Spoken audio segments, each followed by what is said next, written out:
Hola chicos, el día de hoy vamos a hablar sobre una ecuación que nos permite a nosotros calcular el campo magnético de una corriente.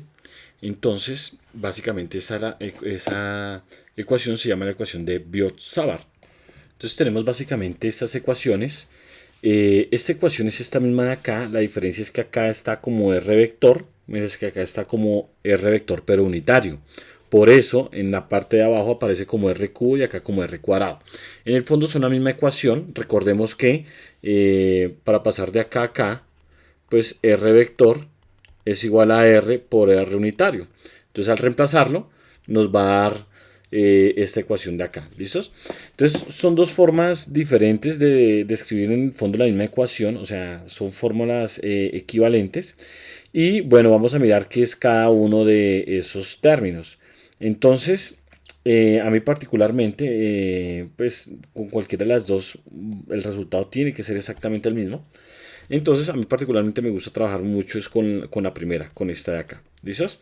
Entonces, miremos qué es cada término. Bueno, mu sub 0, en este caso es igual a 4pi por 10 a la menos 7 Tesla, porque es la unidad de campo magnético. Tenemos que sería Tesla por metro sobre amperio. ¿Listos? Esa es la permeabilidad. Permeabilidad magnética. Entonces tenemos acá el dl y el R. Bueno, el I, que es la corriente. La corriente que pasa por la corriente que tiene unidades de amperios, que es la corriente que pasa por el alambre. Y esa corriente es la que genera el campo. Entonces acá es la corriente que genera el campo. ¿Listo? El campo magnético. Recordemos que el campo magnético en este caso se genera a partir de cargas en movimiento, que en este caso son las corrientes. ¿Listos? Tenemos el dl. En este caso el dl, ya les voy a decir, es una distancia que es, si yo tengo por ejemplo acá el alambre y tomo un pedacito de ese alambre, recordemos que sobre ese alambre hay una corriente I que está circulando. Entonces el dl, en este caso, es un pedacito de trayectoria de esa corriente en ese alambre. ¿Listos? Entonces ese dl, pues ese es un vector. Entonces lo voy a colocar acá. Voy a colocar acá, digamos, es un pedacito de la trayectoria por donde va la corriente. ¿Listos? Entonces este dl va a ser este de acá. Voy a colocar acá como vector.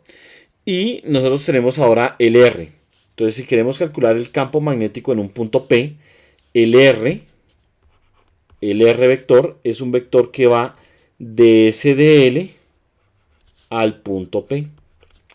Que es el punto, ojo, el punto P es donde quiero calcular el campo magnético. Donde quiero calcular el campo magnético. Entonces, básicamente, esta corriente genera a su alrededor líneas de campo magnético. ¿Listos? Genera a su alrededor y pues naturalmente en ese punto va a haber una línea de campo magnético que pasa por ese punto. Y ese es el campo magnético que estamos tratando de calcular. Recordemos que el campo magnético va alrededor en trayectorias cerradas de ese alambre. ¿Listos? Y a medida que me alejo del alambre, el campo magnético va a ser menor el valor de su intensidad. ¿Listos?